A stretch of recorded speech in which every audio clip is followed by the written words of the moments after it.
আসসালামু আলাইকুম।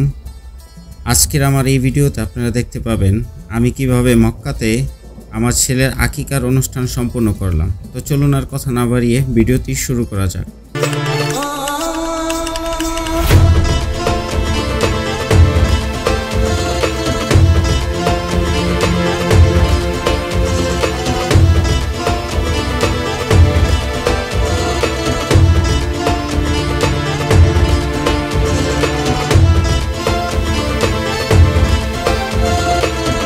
আমরা এখন যাব মক্কার পশুর হাটে। আমরা যে পশুর হাটটিতে যাব সেই পশুর হাটটি কিন্তু মক্কা থেকে বেশি দূরে নয়, অনেকটাই কাছে। যে সেই পশুর হাটটির নাম হচ্ছে কিলো আশারা।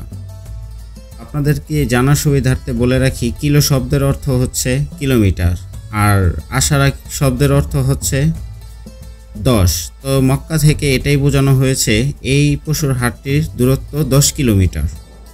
তো আমরা কিন্তু এখন এখানে যেই পশুর হাটটি রয়েছে কিলো আশারা, সেই কিলো আশারা পশুর হাটের একদম গেটের সামনে রয়েছি।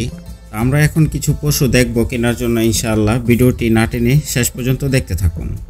আশা করি আপনারা মক্কায় হজ উমরা আসলে আপনাদের এই ভিডিওটি খুবই কাজে দিবে ইনশাআল্লাহ। হাটের মধ্যে ঢুকতে আমাদের এক পাকিস্তানি ভাইয়ের সাথে দেখা হয়। সেই পাকিস্তানি ভাই আমাদেরকে একটি খাসি দেখায়। এই খাসিটি এমনই ছিল যে হাড্ডি বেশি মাংস কম।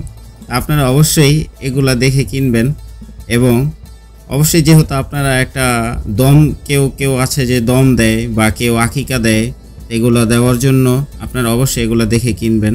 যেহেতু একটা অনুষ্ঠান, সেই জন্য আপনারা ভালোটাই হাজিদেরকে খাওয়ানোর চেষ্টা করবেন ইনশাআল্লাহ।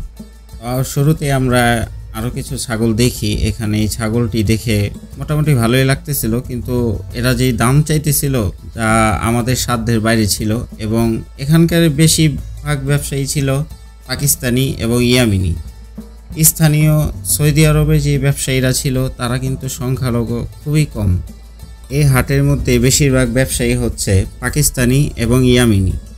এই হাটের মধ্যে কিন্তু সব ধরনেরই পশু আছে, যেমন ছাগল আছে, তেমন খাসি রয়েছে, তেমন দুম্বা, আরও অনেক ধরনের আছে, যেমন ভেড়া। আমি অনেক পশুর এই নাম সঠিকভাবে জানি না, আসলে এগুলার কোনটার কি নাম আমার তেমন ধারণা নেই।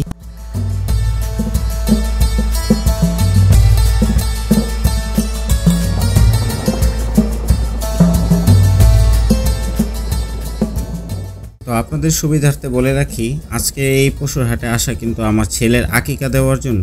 যেহেতু আমাদের কাফেলায় ছিল প্রায় 19 জন হাজি, আমার ইচ্ছে ছিল অনেক আগে থেকেই যে আমার ছেলের আকিকাটা আমি মক্কাতে দিব এবং হাজিদেরকে সেই পশুর গোস্ত রান্না করে খাওয়ানোর চেষ্টা করব ইনশাআল্লাহ। তো আল্লাহ তাআলা আমাকে সেই সুযোগ দিয়েছে। আজকের দিনটি অবশ্যই আমার জন্য একটি স্পেশাল দিন।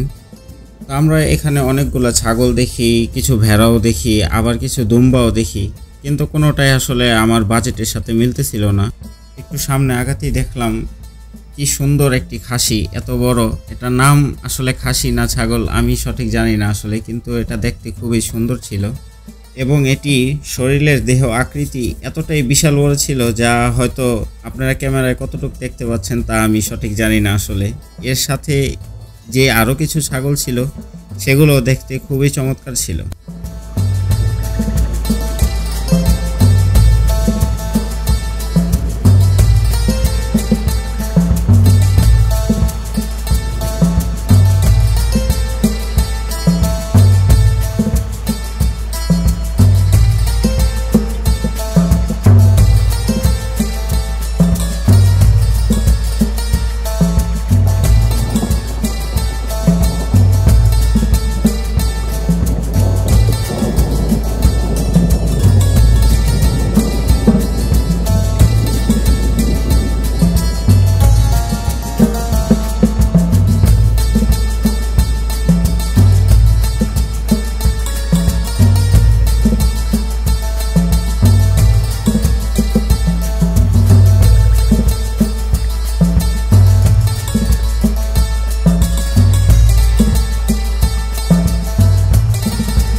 এখানে আরও বেশ কিছু পশু আমরা দেখি, এগুলার নাম কি আসলে সঠিক আমি জানি না। এগুলার লেঞ্জাগুলো খুবই অনেক বড় বড় ছিল পরবর্তীতে আমি আসলে জানতে পারি এগুলোর নাম হচ্ছে দুম্বা।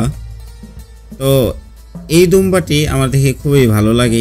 আমার এই দুম্বাটি এতটাই ভালো লাগে যে আমি হুজুরকে বলেই ফেললাম যে হুজুর আমার এই দুম্বাটি খুবই ভালো লেগেছে, আপনি দেখতে পারেন। তো হুজুর সেই অনুযায়ী মোলামুলি চলছিল তার সাথে। আপনারা পিছনে যেই ক্যাপ পরা ভাইটি দেখতে পাচ্ছেন তিনি একজন বাঙালি ভাই। তিনি কিন্তু এই দুম্বাটি কেনার জন্য আমাদেরকে অনেক হেল্প করছে। আপনারা যদি এই কিলো আশারা এই হাটে আসেন তাহলে অনেক বাঙালি ভাই এরকম দেখতে পাবেন। অবশ্যই তাদেরকে বলবেন, তাদের সাথে শেয়ার করবেন, আপনাদের বাজেট অনুসারে তারা অনেক হেল্প করবে আপনাদেরকে। তো ফাইনালি আলহামদুলিল্লাহ আমাদের দুম্বা কেনা ডান। এখন আমরা এটি নিয়ে যাব কসাইখানায়। তো কসাইখানায় নিয়ে যাব, আমার ইচ্ছে ছিল নিজের হাতে আমি জবাই করব এটি। তো এখানে কিছু মানুষের সাথে পরিচয় হয়, তারা আমাদেরকে বলে যে আপনারা যদি এই বাজারের মধ্যে এই দুম্বাটি জবাই করেন তাহলে কিন্তু এটি আপনারা নিজের হাতে কাটতে পারবেন না, সুতরাং এটা কিন্তু হাটের বাইরে নিয়ে যেতে হবে। তো তাদের নাকি একটা গোপন কক্ষ আছে, সেখানে নিয়ে তারা এগুলো জবাই করে থাকে এবং যারা আকিকা বা দম দেয় তারা নিজের হাতে কাটে, তারা কিন্তু তাদের সাথে যায় বাহিরে। তো আমরাও সেই অর্থে তার সাথে চলে গেলাম বাহিরে। তার গাড়িটি ঠিক আমাদের সামনে ছিল, আমরা পেছনের গাড়ি থেকে তাকে ফলো করতে করতে চলে গেলাম তার সাথে।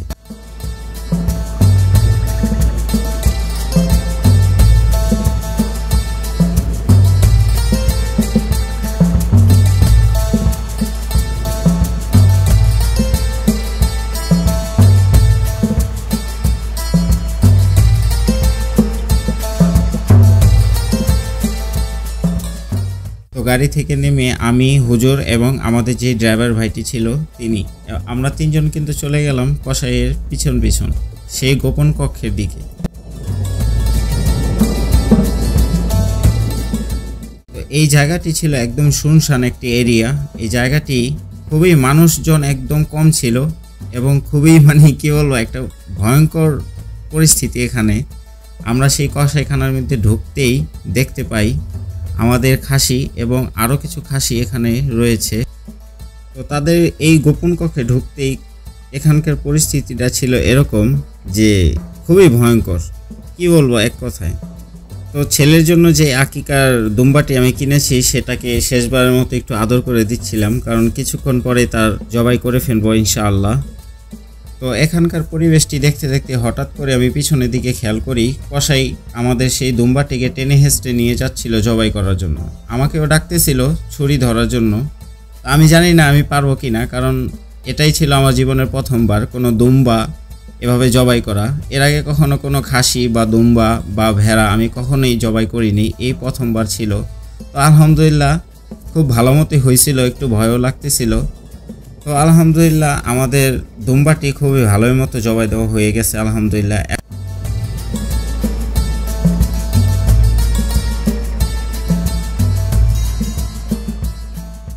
তো আমাদের দুম্বাটি প্রায় এখন কাটা শেষ। আমরা এখন এই দুম্বার গোস্তগুলো নিয়ে চলে যাব মক্কাতে। তো মক্কার আশেপাশে হারাম শরীফের আশেপাশে কিন্তু অনেক বাঙালি রেস্টুরেন্ট রয়েছে। আমরা এখন যাব সেই বাঙালি রেস্টুরেন্টে এবং সেই রেস্টুরেন্টের মাধ্যমে কিন্তু আমাদের এই দুম্বার গোস্তগুলো রান্না করা হবে এবং তা আমরা হাজিদেরকে খাওয়ানোর ব্যবস্থা করব ইনশাআল্লাহ। তো এটা ছিল সেই বাঙালি রেস্টুরেন্ট। এখানে গোস্তগুলো দিয়ে রান্নার জন্য আমরা এখন চলে যাব হারাম শরীফের দিকে। যেহেতু বেলা অনেকটাই শেষ হয়ে গিয়েছে, তো আমরা এখন চলে যাব হারাম শরীফের দিকে। মাগরিবের এবং এশার নামাজ শেষে আমরা আবার চলে আসব রেস্টুরেন্টে এই খাবারগুলো নেওয়ার জন্য। আমরা চলে আসলাম হারাম শরীফে। এখানে মাগরিবের নামাজ শেষে বসে বসে কিছু জিগার আজগার করছিলাম এবং হারাম শরীফের রাতের সৌন্দর্য উপভোগ করতেছিলাম।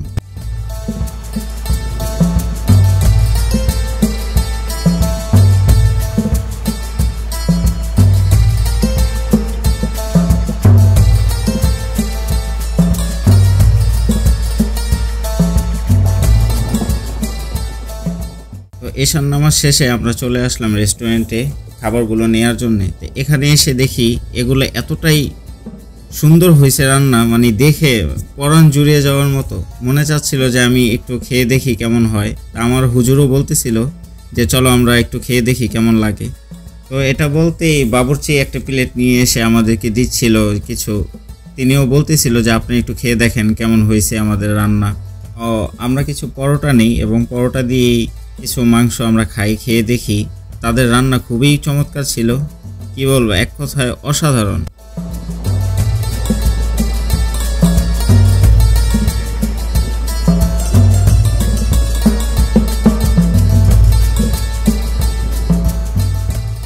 তো ভিডিওটি শেষের দিকে একটি কথাই বলবো আপনাদেরকে, আপনারা যদি মক্কাতে আসেন হজ উমরা করার জন্য, আপনাদের যদি ইচ্ছে থাকে যে আপনাদের ছেলে মেয়ে হলে আপনারা মক্কাতে এসে হাজিদেরকে এভাবে রান্না করে খাওয়াবেন, তাহলে অবশ্যই আপনারা এটি ট্রাই করতে পারেন। তো সেক্ষেত্রে আশা করি আমার ভিডিওটি আপনাদেরকে অনেক কাজে দিবে ইনশাআল্লাহ। তো এই ছিল আজকের ভিডিও। তো ভালো থাকবেন, সুস্থ থাকবেন, দেখা হচ্ছে পরবর্তী কোনো ভিডিওতে।